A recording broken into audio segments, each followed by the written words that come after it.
Hello students, good morning. Me professor Mayuri Pankaj Chorge. Chapter number 4 network topologies and network devices ह्याच्या under आपण previous लेक्चरमध्ये कोणते points discuss केले होते. तर नेटवर्क डिव्हाइस म्हणजे काय, नेक्स्ट बघितलं आपण त्याचे कोणकोणते डिव्हायसेसचे टाईप्स असणार आहेत. त्यामध्ये hub, switch, router, bridge, gateway, modem, repeaters असे डिफरंट डिव्हायसेसची आपण लिस्ट बघितली. ओके, त्याच्यामध्ये आपण फर्स्ट नेटवर्क डिव्हाइस बघितला होता, दॅट इज हब. हब म्हणजेच काय, त्याचं क्लासिफिकेशन कसं झालेलं आहे. त्याच्यानंतर काय बघितलं, त्याचे मेन 3 टाईप्स बघितले, passive hub, active hub, intelligent hub. Next बघितला होता आपण रिपीटर. काय बघितलं होतं, रिपीटर हा नेटवर्क डिव्हाइस बघितलेला होता. आता आजच्या लेक्चरमध्ये आपण काय करणार आहोत, जे काही रिमेनिंग डिव्हायसेस असणार आहेत त्याच्याबद्दल डिस्कशन स्टार्ट करणार आहोत. तर सुरुवात करूया आपण. फर्स्ट वन आहे ब्रिज. आता हा जो काही नेटवर्क डिव्हाइस असणार आहे ब्रिज, जनरली ब्रिजचा अर्थ काय असतो, तर 2 पॉईंट्स जॉईन केले जातात. बरोबर, आपण डेली रुटीनमध्ये ब्रिज ऐकतोय ना, ब्रिज यूज केलेला आहे, तिथं ब्रिज बिल्टअप केलेला आहे. तर हा जो काही ब्रिज असणार आहे तो कशासाठी यूज केला जातो, तर 2 नेटवर्क सेगमेंट जॉईंट करण्यासाठी, टुगेदर करण्यासाठी ब्रिजचा यूज केला जातो. ते काय अलाउ करतं, it allows computers on either segment to access resources on the other. लक्षात येते का बघा, ब्रिज का यूज केला जातो, तर कोणतेही 2 नेटवर्क सेगमेंट एकमेकांना जॉईन करण्यासाठी यूज केला जातो. मग त्यावेळी तिथं काय केलं जातं, कम्प्युटर्सना अलाउ केलं जातं. कशासाठी, तर जे काही अदर रिसोर्सेस असणार आहेत, ओके, तिथून जो काही ॲक्सेस करायचं असेल डेटा किंवा एखादा रिसोर्स ॲक्सेस करायचा असेल एका सेगमेंटकडून, तर तो ॲक्सेस करण्यासाठी तो रिसोर्स कम्प्युटर्सला अलाउ केलं जातं. लक्षात येते.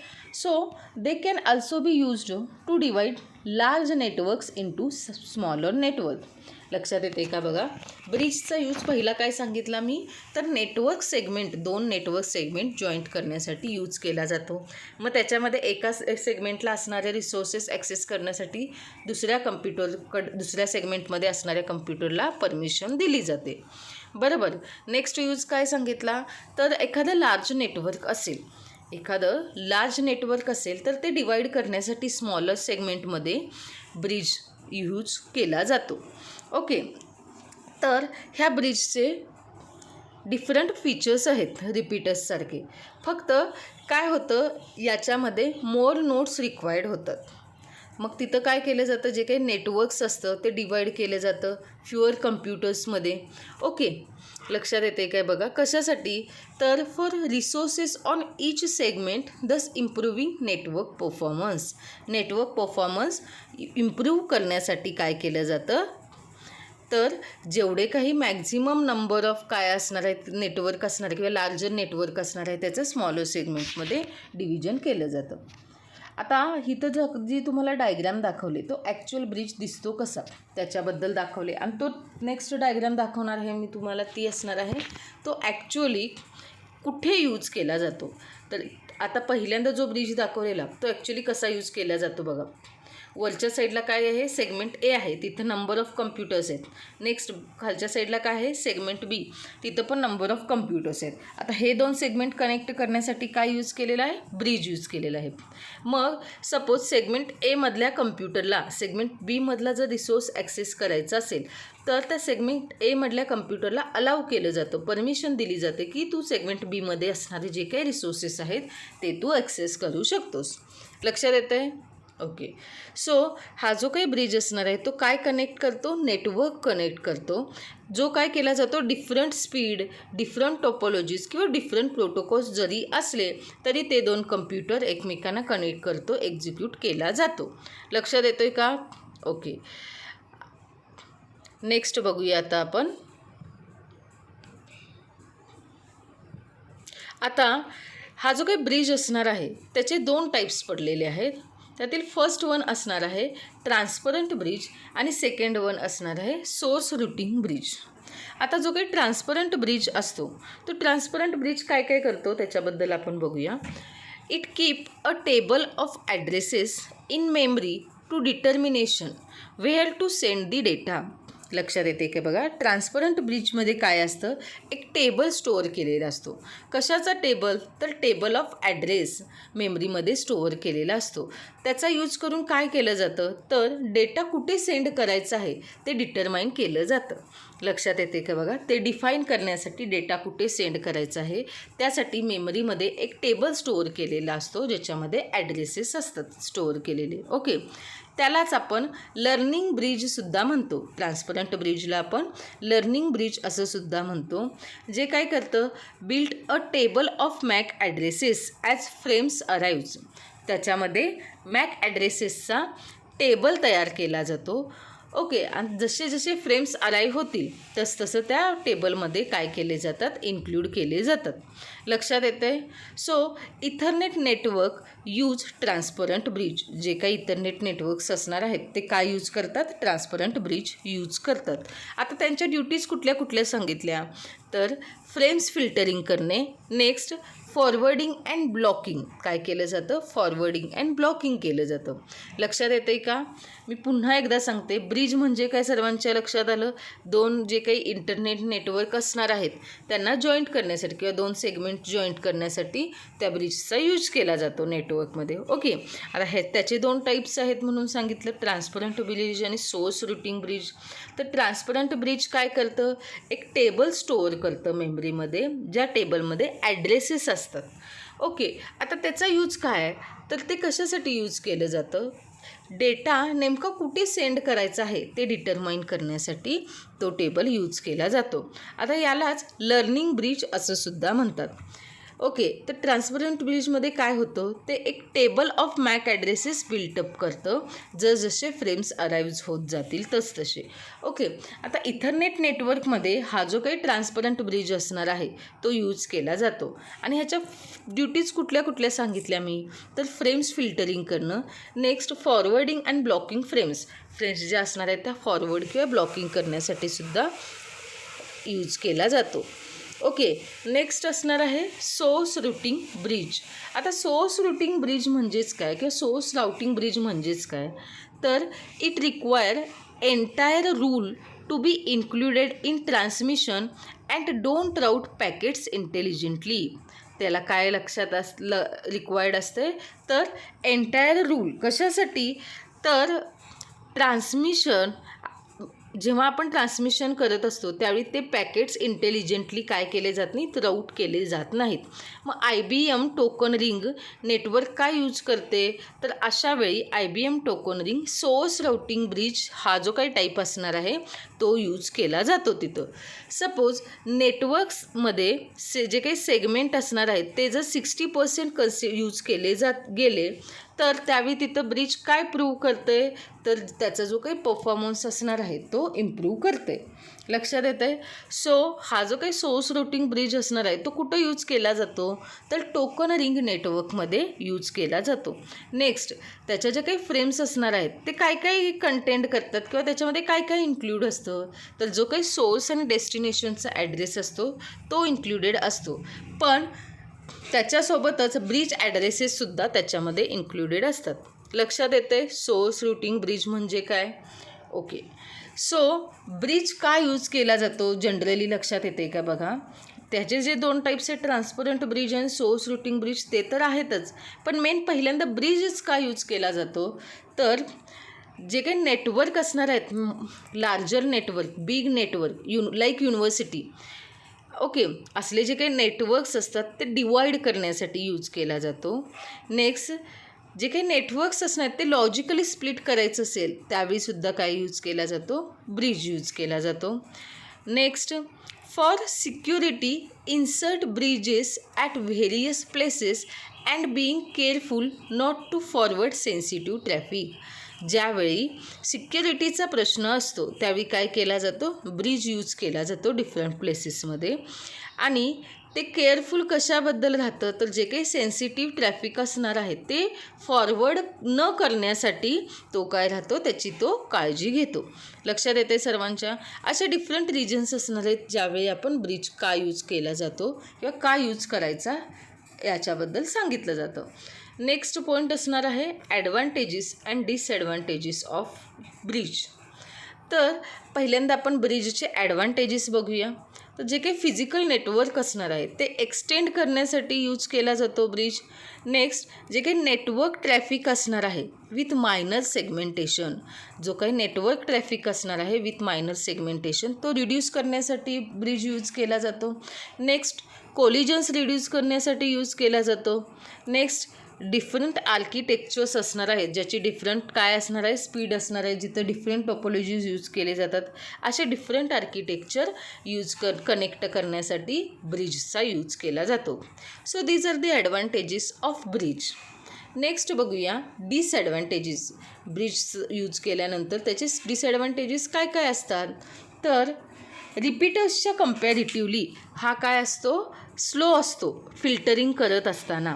ड्यू टू फिल्टरिंग रिपीटर्सच्या कम्पॅरिटिव्हली ब्रिज काय असतो, स्लो असतो. हे काय करत नाही, ब्रॉडकास्ट फिल्टर करत नाही. नेक्स्ट, हा काय असतो, रिपीटरच्या कम्पॅरिटिव्हली मोर एक्सपेन्सिव्ह असतो. लक्षात येते सर्वांच्या.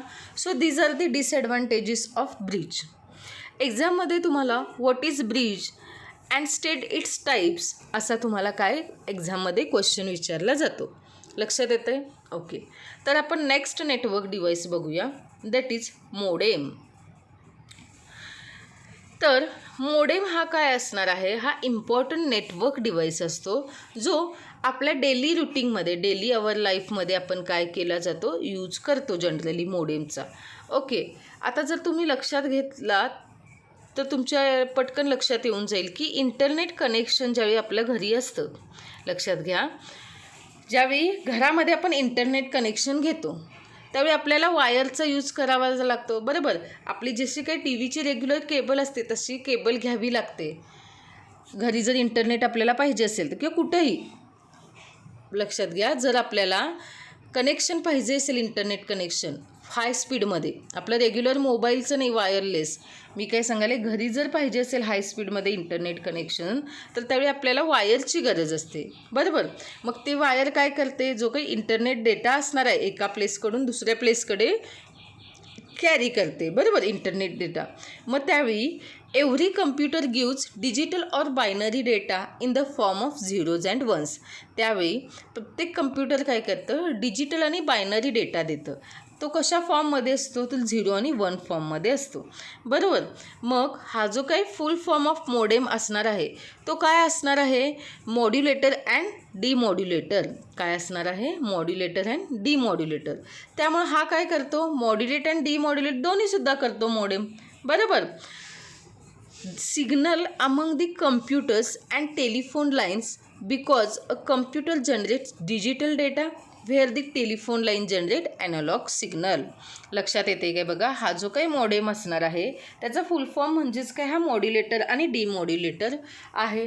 तर मॉड्युलेट करतो आहे आणि डिमॉड्युलेट करतो आहे म्हणजेच तो काय करतो आहे, जे काही सिग्नल्स असणार आहेत, ओके, जे काही सिग्नल्स असणार आहेत अमंग कम्प्युटर आणि टेलिफोन लाईन्स, अमंग कम्प्युटर आणि टेलिफोन लाईन्स हे काय करतात, मॉड्युलेट आणि डिमॉड्युलेट दोन्हीसुद्धा करतात. कारण जर कम्प्युटरचं लक्षात घेतलं कम्प्युटरबद्दल तर तो काय करतो, डिजिटल डेटा जनरेट करतो. तर टेलिफोन लाईन्सच्या कम्पॅरिटिव्हली तो काय जनरेट करतो, ॲनालॉग सिग्नल्स जनरेट करतो. लक्षात येते सर्वांच्या. आता तुम्हाला जी दाखवले ती डायग्रॅम दाखवले, ब्लॅक कलरमध्ये जे वरच्या साईडला फर्स्ट डायग्रॅम आहे ते ॲक्च्युअल तसा मोडेम दिसतो आणि तो काय जनरेट करतो, डिजिटल डेटा वेव्ह आणि analog data wave form generate करतो. तर डिजिटल डेटा वेव्ह फॉर्म असतात ते कसे दिसायला आणि ॲनालॉग डेटा वेव्ह फॉर्म कसे दिसतात ते मी तुम्हाला स्क्रीनवर दाखवलेलं आहे. ओके, म्हणजेच हा जो काही मोडेम डिव्हाइस असणार आहे तो काय एनेबल्स करतो, तर कम्प्युटर्सला to send or receive data over telephone or cable lines. कशासाठी इनेबल करतो कम्प्युटर्सला, तर डेटा सेंड किंवा रिसीव करण्यासाठी over the telephone or cable lines. लक्षात येते. So the data stored on the computers digitals where a telephone line or cable wire can transmit only analog data. ते काय ट्रान्समिट करतं, फक्त ॲनालॉग डेटा ट्रान्समिट करतं. लक्षात येते, टेलिफोन लाईन किंवा केबल वायरच्या ॲनालॉगसाठी. नेक्स्ट, त्याचं मेन फंक्शन काय असणार आहे मोडेमचं, तर तो काय कन्वर्ट करतो, जो काही डिजिटल सिग्नल असणार आहे तो ॲनालॉग सिग्नलमध्ये कन्वर्ट करतो किंवा ॲनालॉग सिग्नलचं डिजिटल सिग्नलमध्ये कन्व्हर्जन करतो. हे काय आहे, मोडेमचं मेन फंक्शन असणार आहे. लक्षात येते.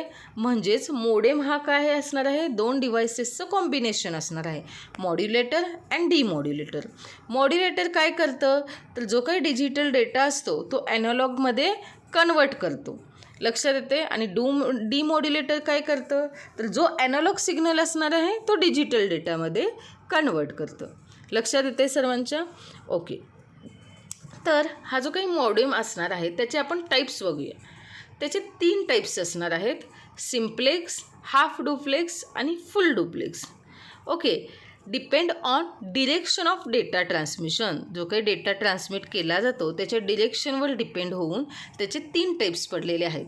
तर सिम्प्लेक्स मॉडेम म्हणजेच काय, हा काय करतो, transfer data in only one direction from device to network और नेटवर्क टू डिजिटल डिव्हाइस. लक्षात येते काय बघा. सिम्प्लेक्स मॉडेम म्हणजे काय, तर तो काय करतो, डेटा ट्रान्समिट करतो एका डायरेक्शनमध्ये, वन डायरेक्शनमध्ये डेटा ट्रान्सफर केला जातो. आता डिजिटल डिव्हाइसकडून नेटवर्कमध्ये ट्रान्समिट केला जातो म्हणजे कोणते, मॉड्युलेटर, किंवा नेटवर्ककडून डिजिटल डिव्हाइसेसकडे म्हणजेच डिमॉड्युलेटर. बरोबर. पण ट्रान्समिट करत असताना डेटा काय केला जातो, सिंगल डायरेक्शनमध्ये केला जातो, त्याला सिम्प्लेक्स मॉडेम म्हणायचं. आता हाफ डुप्लेक्स म्हणजे काय, तर त्याची काय कपॅसिटी असते, तर जो काही डेटा असणार आहे ट्रान्सफर करणार आहे आपण, तो बोथ डिरेक्शनमध्ये काय केला जातो, ट्रान्समिट केला जातो, but only one at a time. लक्षात येते काय बघा. जो काही डेटा ट्रान्समिट केला जातो तर तो काय केला जातो, दोन्ही बोथ डायरेक्शनने केला जातो, पण करत असताना एका वेळी एकच केला जातो. लक्षात येते काय बघा. Only one at a time एकच डिरेक्शनने काय केला जातो, डेटा ट्रान्समिट केला जातो. म्हणजेच बोथ डिरेक्शनने डेटा ट्रान्समिट होतो पण एका वेळी एक. लक्षात येते. आणि फुल डुप्लेक्समध्ये काय होतं, जो काही डेटा ट्रान्समिट केला जातो तो दोन्ही डिरेक्शनने केला जातो प्लस तो सायमल्टेनियसली केला जातो, म्हणजेच कोण, फुल डुप्लेक्स. लक्षात येते. मोडेम्सचे टाईप्स, सिम्प्लेक्समध्ये काय येणार, एका डिरेक्शनमध्ये डेटा ट्रान्समिट केला जातो. हाफ डुप्लेक्समध्ये काय येणार, बोथ डिरेक्शनने डेटा ट्रान्समिट केला तर जातो पण only one at a time फक्त एकच. ओके. नेक्स्ट मग सांगितलं मी फुल डुप्लेक्स. फुल डुप्लेक्स म्हणजेच काय, बोथ डिरेक्शनने डेटा ट्रान्समिट केला जातो आणि हा डेटा सायमल्टेनियसली ट्रान्समिट केला जातो, म्हणजेच कोण, हा झाला फुल डुप्लेक्स. हा मॉडेमचा लास्ट टाईप झाला. लक्षात येतं आहे. तर आता आपण काय करूया, नेक्स्ट नेटवर्क डिव्हाइस बघूया, that is switch. Okay. Switch दिसायला असे असतात, हे केबल्स आहेत रेड ब्ल्यू वगैरे, त्या कनेक्ट केलेल्या आहेत स्विचला. ओके. आपल्या लॅबमध्ये पण आपण बघतो जे काही आपलं नंबर ऑफ कम्प्युटर्स आहेत ते नंबर्स ऑफ कम्प्युटर्स काय केले आहेत, कनेक्ट केले आहेत, त्यावेळी तिथं आपण स्विचचा यूज केलेला आहे. म्हणजेच हा जो काही स्विचचा जो रोल असणार आहे तो कम्पेअर टू हबच्या कम्पेरेटिव्हली काय असणार आहे, मोर इंटेलिजंट रोल असणार आहे. ओके. हा जो स्विच असतो तो काय असतो, मल्टीपोर्ट डिव्हाइस असतो. आता त्या मल्टीपोर्टला ह्या नंबर ऑफ केबल्स तुम्हाला दिसायला लागलेत, त्या कनेक्ट केलेल्या आहेत. सो हा मल्टीपोर्ट डिव्हाइस असणार आहे जो काय करतो, नेटवर्क इफिशियन्सी इम्प्रूव्ह करतो. लक्षात येते सर्वांच्या. सो स्विच काय मेंटेन करतो, जे काही लिमिटेड रूटिंग इन्फॉर्मेशन असणार आहे अबाउट नोड. इंटरनेट नेटवर्कमध्ये इंटरनल जे काही नेटवर्क असणार आहे त्याच्यामध्ये जे काही लिमिटेड रूटिंग इन्फॉर्मेशन असणार आहे त्या नोडबद्दलची, ते तो काय करतो, मेंटेन्ड करतो. लक्षात येतं आहे. ओके. सो स्विचचा यूज करून आपण काय करू शकतो, जी काही नेटवर्क इफिशियन्सी असणार आहे ती इम्प्रूव्ह करू शकतो कम्पेअर टू हब और राउटर आणि हबशी कम्पेअर केलं तर स्विचचा यूज करून आपण नेटवर्क इफिशियन्सी जास्त इम्प्रूव्ह करू शकतो. ओके. कारण का, तिथं व्हर्च्युअल सर्किट कॅपेबिलिटी असते. स्विचची काय असते, व्हर्च्युअल सर्किट कॅपेबिलिटी असल्यामुळे आपण नेटवर्क इफिशियन्सी हब आणि राउटरपेक्षा मॅक्झिमम इम्प्रूव्ह करू शकतो. सो स्विच आणखीन कुठे यूज केला जातो, तर जी काही नेटवर्क सिक्युरिटी असणार आहे. आता इफिशियन्सीबद्दल बघितलं, आता सिक्युरिटीबद्दल बघूया आपण. जी काही नेटवर्क सिक्युरिटी असणार आहे ती इम्प्रूव्ह करण्यासाठी, कारण तिथं काय असणार आहे, व्हर्च्युअल सर्किट असणार आहे. ओके. नेक्स्ट बघूया आपण. हा जो काही स्विच असणार आहे, मी पुन्हा एकदा सांगते, हा नेटवर्क डिव्हाइस असतो जो काय कनेक्ट करतो, अदर डिव्हायसेस जे असणार आहेत ते इथरनेट नेटवर्क्सला कनेक्ट केले जातात. कसे कनेक्ट केले जातात, तर through twisted pair cable. Twisted pair केबलचा यूज करून जे काही अदर डिव्हायसेस असतात ते इथरनेट नेटवर्कला कनेक्ट केले जातात. आता ते काय करतात, स्विच पॅकेट स्विचिंग हे टेक्निक यूज करतात. काय करतात, पॅकेट स्विचिंग हे टेक्निक यूज करतात. कशासाठी, तर to store and forward data packets on the network. नेटवर्कमध्ये जे काही डेटा पॅकेट्स असणार आहेत ते रिसीव करून फॉरवर्ड करण्यासाठी पॅकेट स्विचिंग ही टेक्निक यूज केली जाते. लक्षात येते. सो स्विच काय मेंटेन करतो, तर लिस्ट ऑफ नेटवर्क ॲड्रेसेस, जेवढे काही नंबर ऑफ डिव्हायसेस त्याला कनेक्टेड असणार आहेत त्या प्रत्येक डिव्हायसेसला कनेक्टेड असणाऱ्या डिव्हायसेसचा नेटवर्क ॲड्रेस तिथं मेंटेन्ड केलेला असतो स्विचमध्ये. Okay. So on receiving a packet it checks the destination address and transmit the packet to the correct port. लक्षात येते का बघा, ज्यावेळी तो पॅकेट काय करतो, रिसीव करतो स्विच, तर त्यावेळी तो चेक काय करतो, तर तो डेस्टिनेशन ॲड्रेस चेक करतो आणि तो त्या पर्टिक्युलर करेक्ट अशा पोर्टला ते जे काही रिसीव केलेले डेटा पॅकेट्स असणार आहेत ते तो ट्रान्समिट करतो. लक्षात येते. ओके. सो इथं आपलं आजचं लेक्चर कंप्लीट होते. थँक्यू.